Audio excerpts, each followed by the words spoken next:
Voltamos a apresentar Jornal Brasil Rural.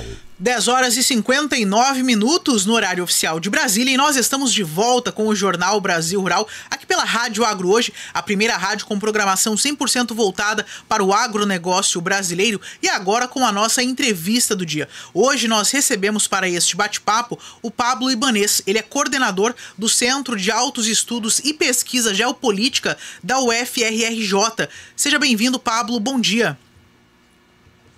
Bom dia, Mariana, bom dia aos nossos ouvintes. É uma satisfação recebê-lo nesta manhã para falar de uma formação executiva geopolítica para um agronegócio sustentável. Mas antes disso, Pablo, fala para a gente um pouquinho de você, né, da sua área de atuação. Né, eu te apresentei como coordenador do Centro de Altos Estudos e Pesquisa Geopolítica, né, dentro da UFRRJ. Então, fala um pouquinho para a gente sobre a sua área de pesquisa. Mariana, eu venho desde a minha iniciação científica, eu trabalhei com agricultura de precisão e depois eu acabei indo para as políticas, né, de políticas fiscais e elementos que eram importantes para a inovação tecnológica, e eu acabei caindo na área da geopolítica, porque eu entendi que isso era um tema muito essencial do contexto geopolítico, né, entre os países, das disputas. Então, eu acabei me focando bastante na área da geopolítica, com foco em especial em inovação e, obviamente, alguns temas do agro, né? Essa proposta nossa, ela vem de um diálogo que eu tenho estabelecido com a Laura, do Agroícono, um diálogo muito antigo que a gente tem, e que a gente tem observado que o setor é um setor extremamente importante, né, para o cenário brasileiro, mas ele vem sendo também um setor que vem passando por muitas incertezas e indefinições exatamente pelo cenário geopolítico. E que fazer essa discussão em uma formação voltada para elementos mais, de visões, né, amplas sobre o cenário, né, isso é muito importante, mas também de elementos específicos para aqueles que atuam no setor, ou que querem atuar, ou que querem fazer análises, né, prospectivas. E aí a gente idealizou esse curso, que seria um curso voltado, digamos assim, para uma visão bem pragmática e uma visão bem contemporânea dos desafios que estão sendo postos aí no mundo que está em grandes transformações, né, Mariana? Exatamente, Pablo. A gente tem visto, né, o agronegócio global, né, se transformando rapidamente, né, impulsionado aí, como você já trouxe, né, por questões de mudanças geopolíticas, demandas crescentes por sustentabilidade, uma necessidade também de adaptação para novos padrões comerciais. E aí as empresas brasileiras, né, do setor, elas, né, têm se destacado nesse ambiente de alta competitividade, mas é fundamental, né, que haja aí uma combinação de inovação, de flexibilidade, de estratégias bem articuladas.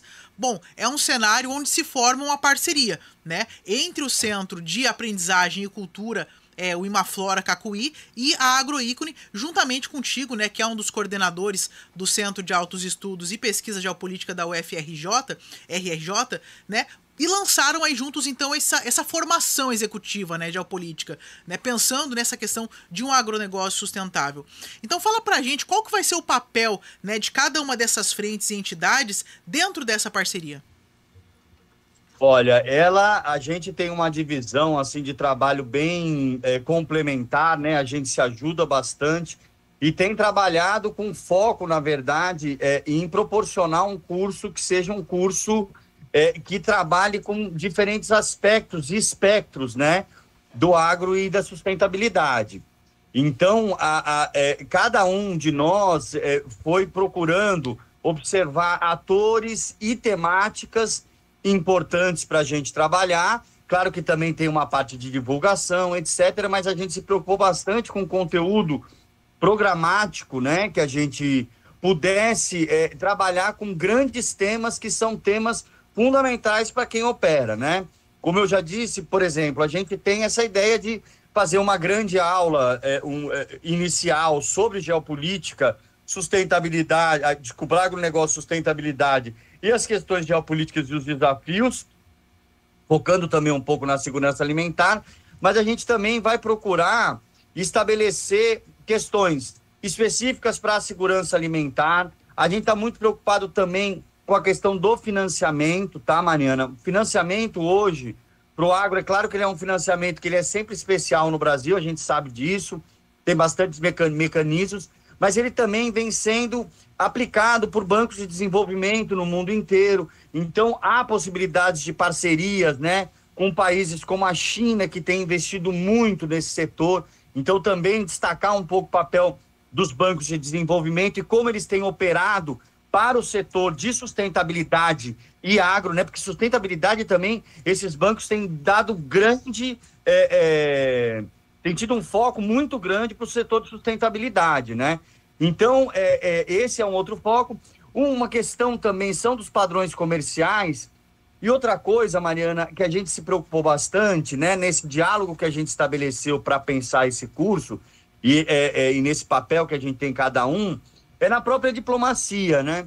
Às vezes a gente tem a diplomacia como algo muito distante, mas, sobretudo, para setores altamente competitivos, como é o setor do agro e a questão da sustentabilidade, que tem uma agenda internacional muito forte, a diplomacia serve como um grande facilitador nisso. E, às vezes, a gente perde um pouco esse foco de conversar com a diplomacia brasileira, entender o que ela está fazendo, né? A gente precisa lembrar, por exemplo, que não muito tempo atrás, a gente tem diversas conquistas, né? Mas quando a gente abriu, por exemplo, o mercado halal na Indonésia, é o maior mercado muçulmano do mundo. Então, como é que isso foi feito? Quem participou? Como é que as empresas puderam auxiliar o governo e o governo auxiliar as empresas nessa abertura? Então, essa foi uma questão. E outras questões, assim, aí só para eu já ir complementando, finalizando aqui, Mariana, mas assim... Outra questão é que a gente está com muitas entidades internacionais, agrupamentos de países, G20, BRICS, aí é o G7, você tem essa sopa de letrinhas internacional e que a gente fica um pouco perdido nisso tudo. E aí também é um foco para a gente poder discutir um pouco qual é o papel de cada um desses. Poucas pessoas sabem, por exemplo, Mariana, que o BRICS, indiferente da questão ideológica, aliás, ele é um bloco muito pragmático. Ele tem um fórum de empresários, né, que antecede. Então, é um excelente ambiente para você ter acordos, propostas, parcerias, né, e fechar realmente coisas interessantes. E, por fim, a gente tem a perspectiva de discutir casos mais emblemáticos de inovação tecnológica, né? Para isso, inclusive, a gente está contando com a presença da presidente da Embrapa, e isso voltado não só à produtividade, né, do agro, mas também à questão da transição ecológica e também da própria transição energética, né, fazer uma discussão mais ampla sobre isso. Dentro dessa parceria, né, Pablo, vocês têm articulado que existem hoje alguns passos, né, para alavancar o agronegócio brasileiro no exterior. Você pode falar para a gente quais seriam esses passos e a importância de cada um deles hoje, pensando no agronegócio brasileiro? Olha, a gente depois de muito refletir, né, fazer uma conversa bastante profunda sobre isso, a gente entendeu que pelo menos 5 pontos são fundamentais, né, Mariana? O primeiro deles é a adaptação às dinâmicas geopolíticas que estão sendo impostas, né? A gente veio de um mundo em que a globalização se apresentou como um cenário de abertura econômica, de menos tarifas e um mercado mais livre, e hoje a gente chega num ponto em que a gente tem disputas e a gente tem a formação, né, já consolidada de grandes potências como a Rússia e a China, que tem provocado elementos muito disruptivos no cenário internacional. Eu acho que o maior de todos é a guerra da Ucrânia, né? E para diversos setores foi extremamente impactante, sobretudo o setor de fertilizantes, né, por exemplo. Então, acompanhar isso e acompanhar as tensões que vão sendo cada vez maiores, né? E agora, com a ascensão do Trump, que vem impondo, né, uma política extremamente agressiva do ponto de vista literalmente tarifário, né? Então, analisar essas dinâmicas, sobretudo, claro, de todo o cenário internacional, mas dessas 3 grandes potências, é muito importante. Segundo ponto que eu venho insistindo bastante, tá, Mariana? Eu morei na China por um tempo, pude visitar todo o Sudeste Asiático, e uma das coisas que eu tenho falado bastante é o crescimento do mercado asiático.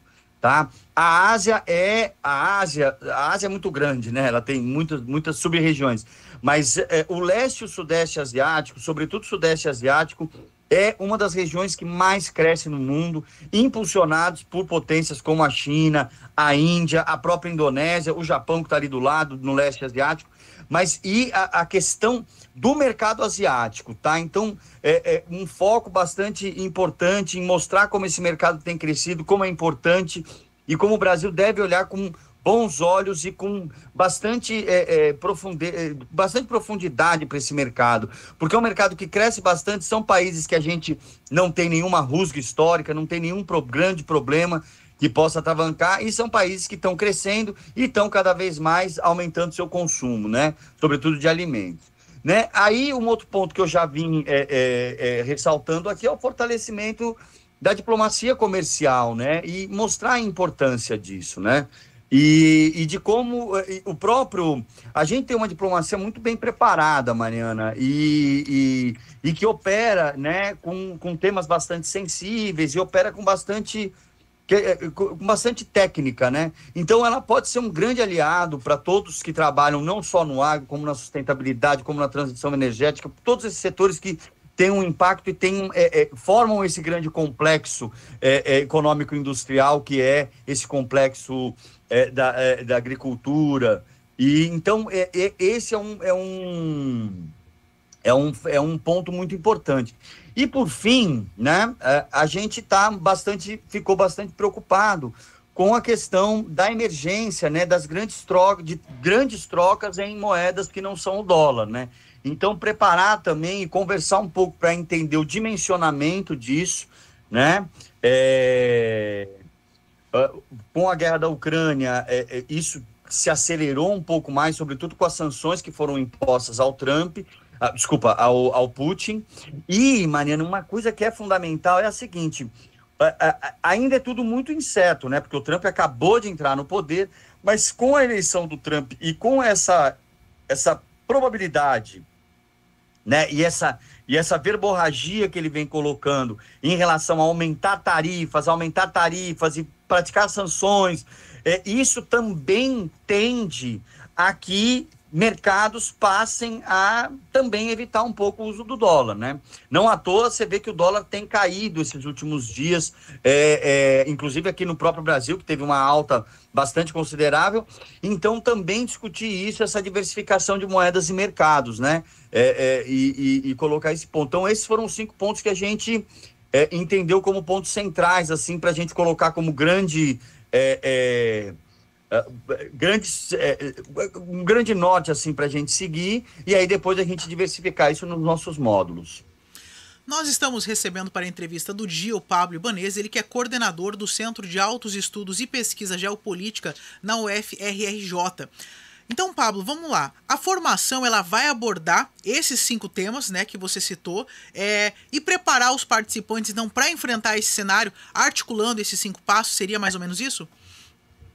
Seria exatamente isso. Só um adendo aqui, Mariana, eu coordeno a área de Estado, Políticas Públicas e Instituições, né? O centro tem várias áreas, né? O Centro de Altos Estudos, eu acabei esquecendo de falar isso lá no começo. Mas, enfim,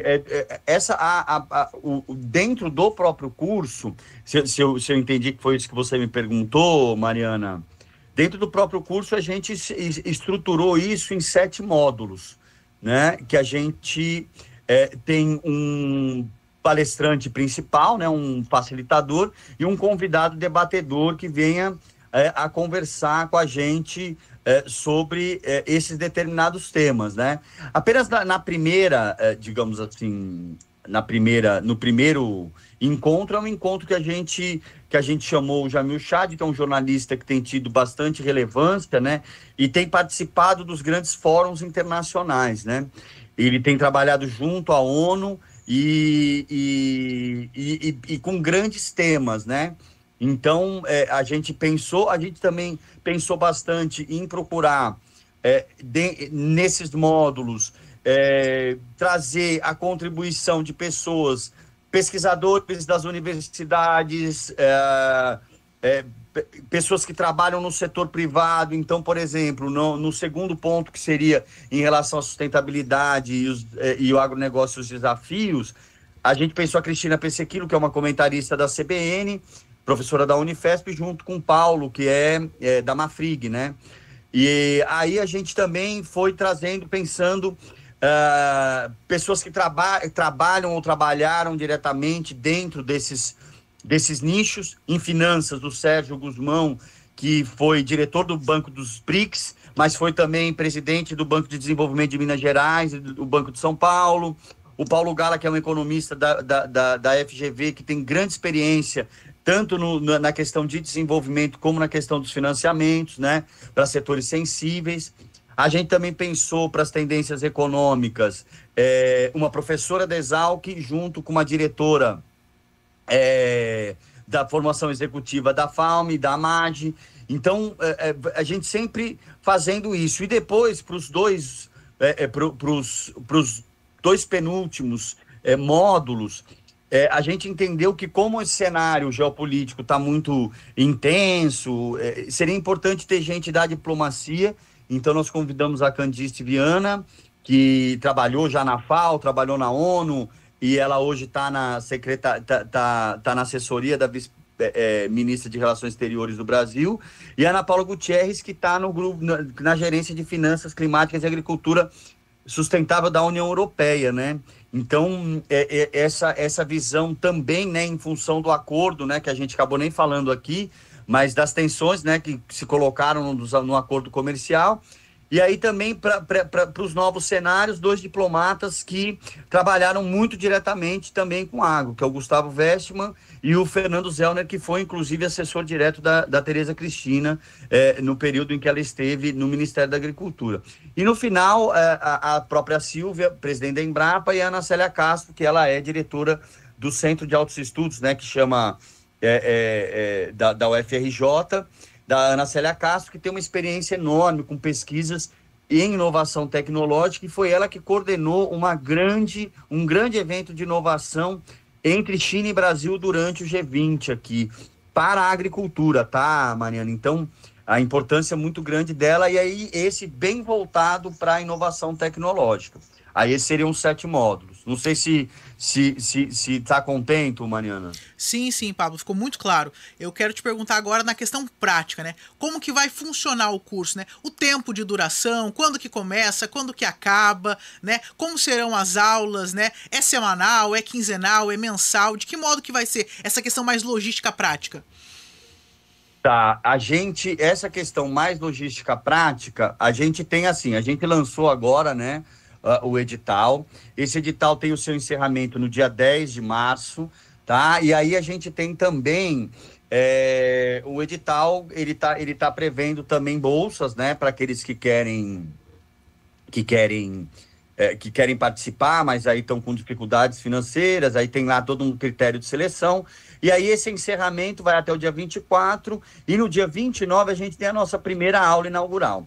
As aulas, elas vão funcionar das 8h30 ao 12h30, podendo ter alguma pequena alteração, caso haja alguma demanda, mas será no período da manhã aos sábados. Ela não tem uma frequência quinzenal como a gente gostaria, porque a gente teve bastante problema de agenda em função das pessoas que a gente chamou, né? Então, a primeira aula seria no dia 29 de março, a segunda aula no dia 12 de abril, mantendo o mesmo padrão, e a terceira aula do módulo 3, que é o Economia Verde e Mundo Financeiro frente às mudanças geopolíticas, será no dia 15 de maio, e essa terá um caráter híbrido, que a gente vai fazer lá no Imaflora, em Piracicaba. Quem puder participar presencialmente, seria maravilhoso. Quem não puder, vai poder manter no remoto, das 9h30 ao 12h30, com período de almoço, para as pessoas se conhecerem, se conversarem também. E aí depois das 14 às 17 a gente fecha. Esse é um momento muito importante, né, que a gente conversou bastante sobre isso, que aí é um momento também de aprofundamento, também de conhecer os participantes, né, eles se conhecerem entre si. Aí depois no dia 29/5 vem o módulo 4, aí a gente teria o módulo 5 no dia 24 e a gente fecharia o módulo 6 no dia 7 de junho e o módulo 7 no dia 28 de junho, tá? E aí a gente finaliza com a ideia de ser esse semestre, né, mas com um funcionamento que ele não pôde ser tão, digamos assim, sequencial nos seus intervalos. Excelente. Então, o curso ele vai começar, né, 29 de março e encerra 28 de junho, né? Ele está então com as inscrições abertas. Aonde que essas inscrições podem ser feitas? Elas podem ser feitas através do site e também a gente tem divulgado na imprensa, na empresa sobretudo especializada, e aí você tem um acesso e aí você se inscreve direto no site do Imaflora, tá? Esse é o nosso canal oficial da inscrição, tá? É o site do Imaflora. O site do Imaflora, para quem não sabe, é imaflora.org. Então é um site bem simples, imaflora.org, pode ser acessado então para ser feito a inscrição. Pablo, mais alguma informação que você considera importante trazer aos nossos ouvintes sobre esse curso, sobre essa formação? Olha, eu acho que o mais importante é que nós estamos num cenário extremamente disruptivo, né? Um cenário extremamente desafiador. Esse curso ele vem com uma proposta de estabelecer grandes diretrizes e colocar as questões também pragmáticas que a gente precisa estar muito atento para poder estar preparado para esses desafios, que não vão ser pequenos e que a gente se preparou com bastante profundidade isso, para que o nosso ouvinte, né, para quem está escutando a gente aí, possa estar mais preparado nesse momento em que a gente vive. Excelente, Pablo. Muitíssimo obrigado por tirar um tempo na sua agenda, por falar conosco nesta manhã, trazendo essas informações desse curso aos ouvintes aqui do Jornal Brasil Rural. Fica aqui a minha gratidão, né? E deixo as portas abertas para sempre que tiver também algo novo, algum novo projeto, poder estar falando também aos nossos ouvintes. Muitíssimo obrigado. Obrigado também pela competência da rádio. Foi um prazer conversar com vocês, Mariana. Um grande abraço aí a todos os ouvintes também. Um abraço, Pablo. Muito obrigada. Encerramos aqui a entrevista do dia que recebeu o Pablo Ibanez, ele que é coordenador do Centro de Altos Estudos e Pesquisa Geopolítica na UFRRJ. Nós vamos agora para um breve intervalo e voltaremos já já com as cotações de mercado. O Jornal Brasil Rural volta já.